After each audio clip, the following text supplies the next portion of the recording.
Alright, hey everybody, welcome back to the channel. This is Rob here at Smirking Gun Reviews, back to talk about the finale is here of Mare of Easttown. Now, whether or not this is just going to be one season, or maybe this will be something that comes back later with another story. But for now, Mare's story is over. The world of Easttown is done for now. Whether or not this is something that returns, I don't know. But this is episode 7 called Sacrament. Again, if you're liking what we're doing here on the channel, please become a subscriber to the channel. I really appreciate everybody that's been watching because of this show.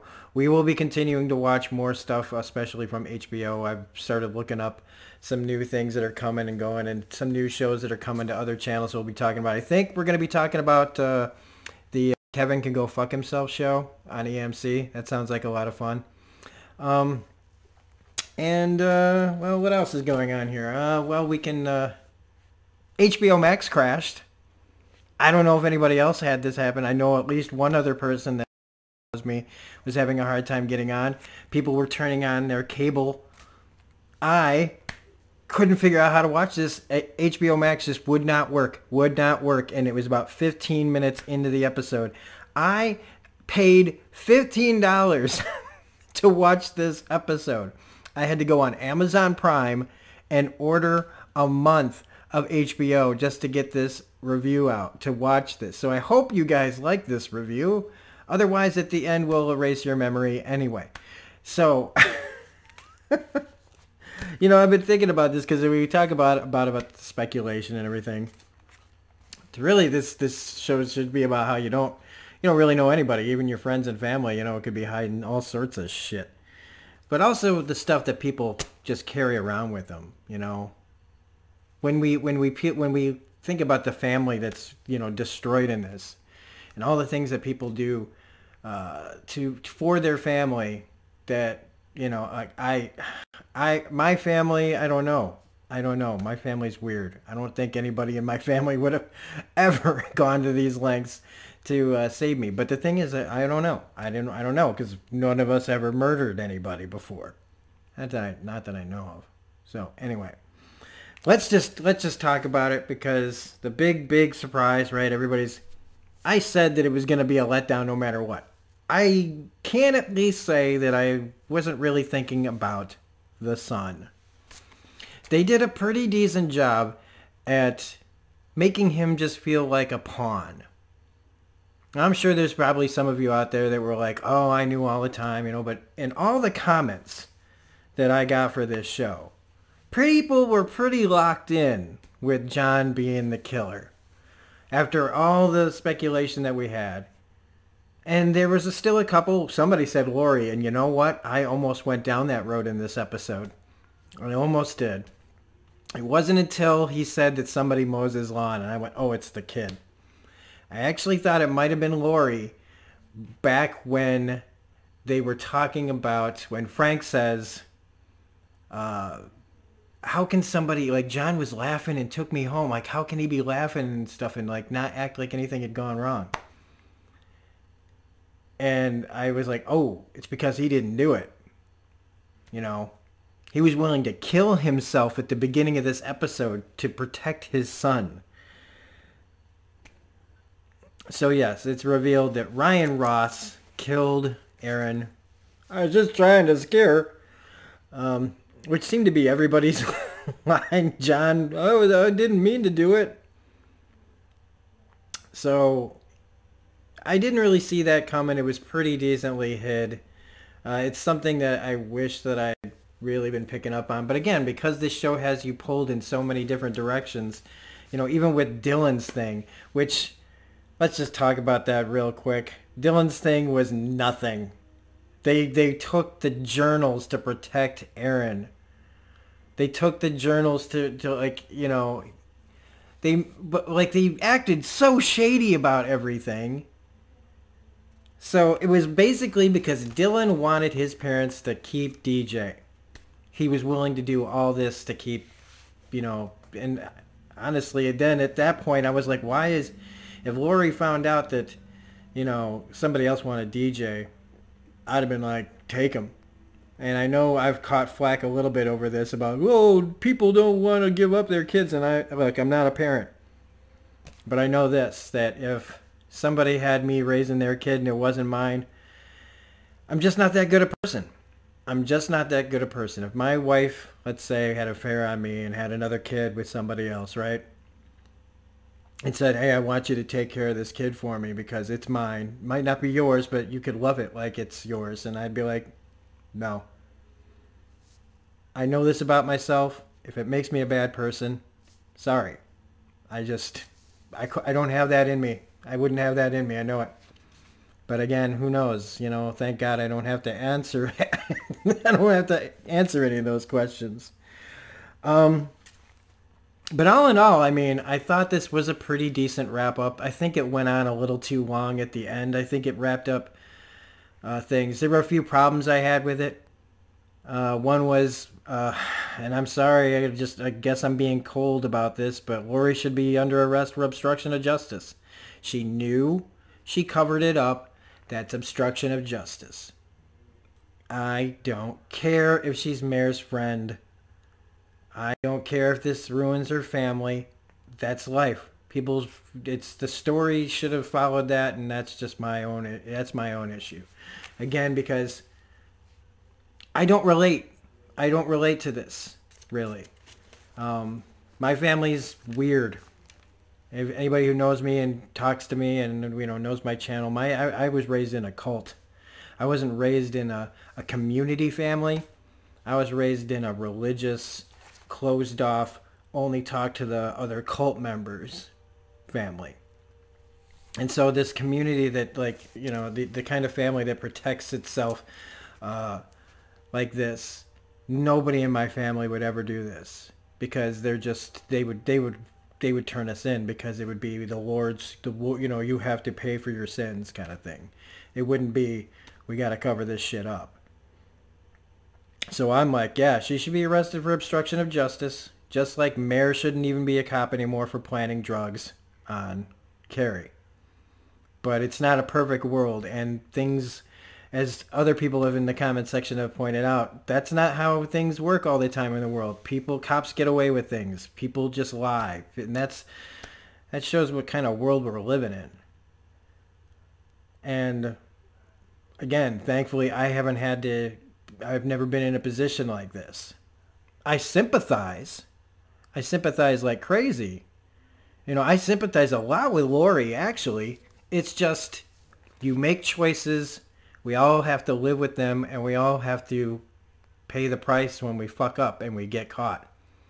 And it shouldn't be somebody's, like when she blames Mare, right? You did this. Why couldn't you do this? And I get it because she's having a real reaction. This is a realistic reaction, taking it out on someone else, because at the time, you're just like, you're blinded with everything has fallen apart, and the one person that could have helped us avoid all this is making all these things happen to us, even though we did these things. They're just doing their job. But you have to have someone to blame. You need a face to blame. Sometimes that's all anybody wants, is to blame someone else in the moment. Later, most people come to their senses and realize things, and like they did in here, like they did in this episode. I mean, I kind of tuned out when the preacher was talking about... When it comes to people in churches, I kind of tune out what the religious person is saying. But, he's like, our job is only to love. And that's a nice sentiment. It was a nice sentiment because what he was saying is,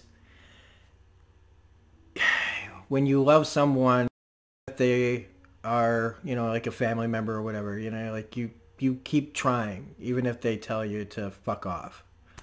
And I like that sentiment. But part of me feels like it's also, like in this case, letting, some people off the hook. Because, they clearly haven't charged Lori with anything. And that's their prerogative, I guess. It would do more damage to her family, I know. I'm a heartless bastard, but... let's see. I mean, I really liked the beginning of this episode, though. There were times where I was like kind of talking to the TV, like when Mare gets out there and she sees John with the gun on Billy, and I was like, Yell.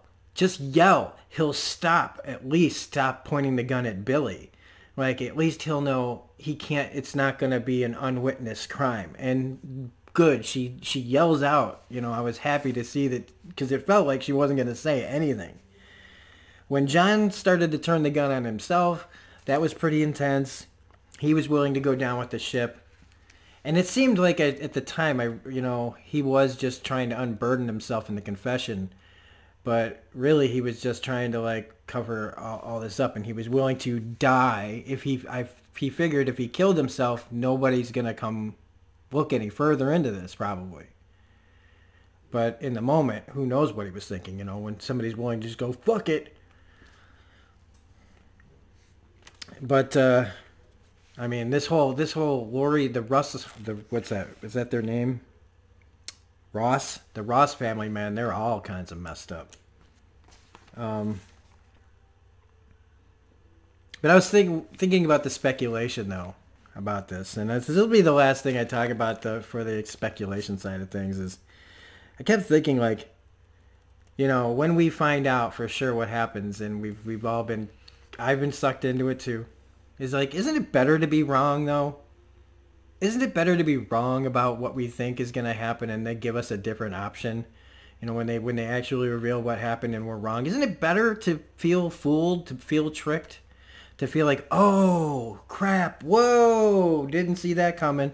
Or is it just that we need to be right? Do we just need to feel right?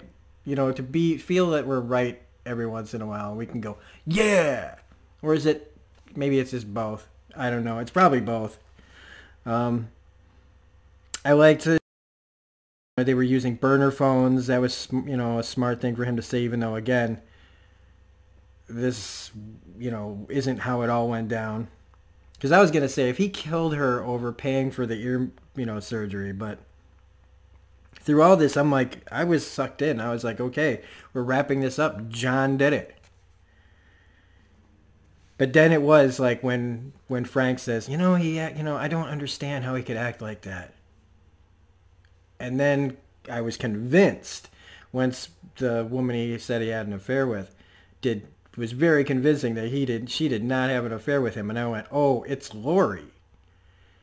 And it wasn't until, like I said, until Mr. Carroll. I was like, what is this going to connect? And he's like, and then the gun. And of course it was a Colt. And it's missing 2 rounds. And I have a kid who mows my lawn. Who mows your lawn? It all kind of fell right into place. I did like the fact that when she goes to the school and she calls and everything, it's like, she knows. The kid was really good in that scene.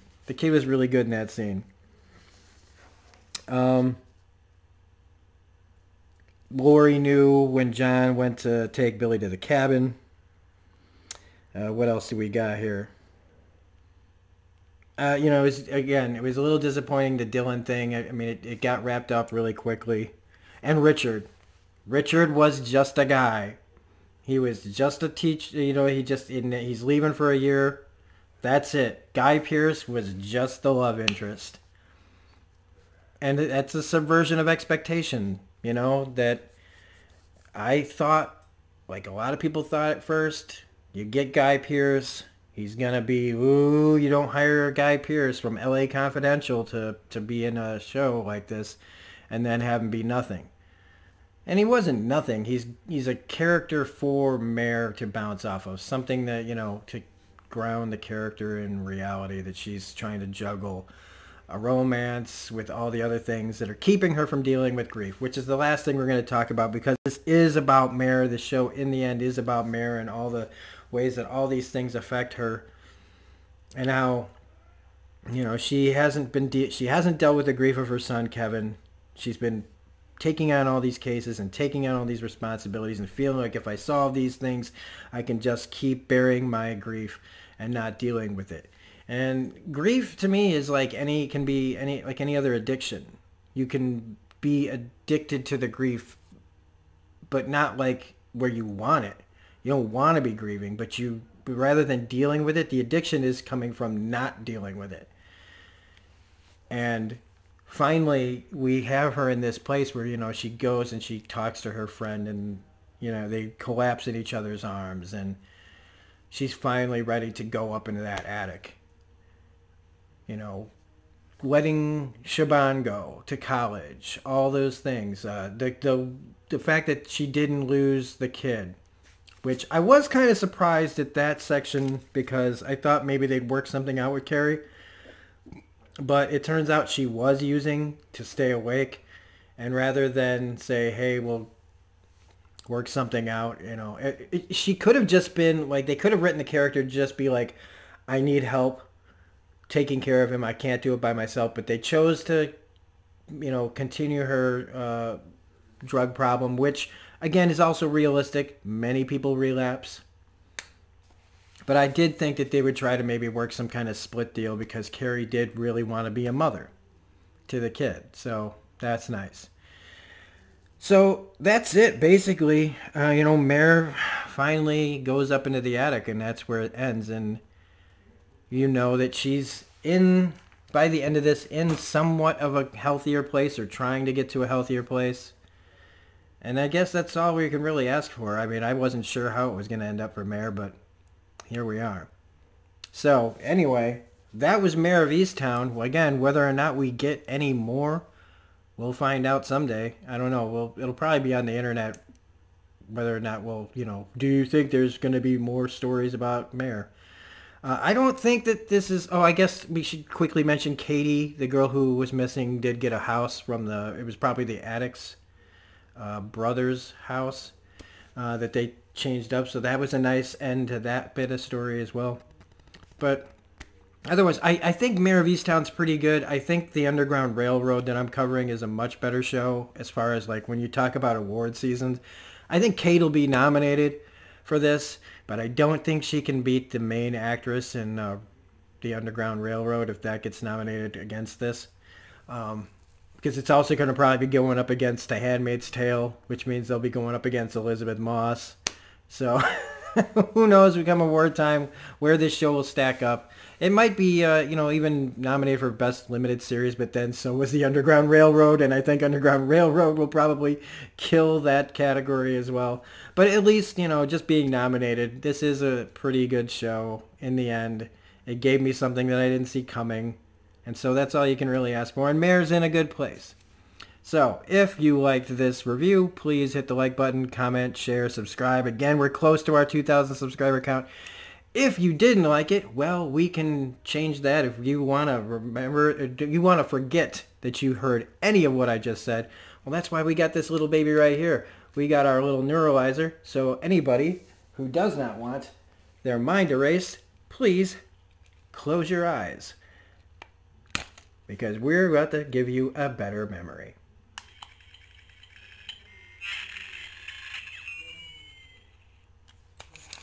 You just saw something way better than what I just said. You happened to click on this. You just saw a really good review, but it wasn't mine. So, have a great day, everybody, and we'll see you on the next video. Bye.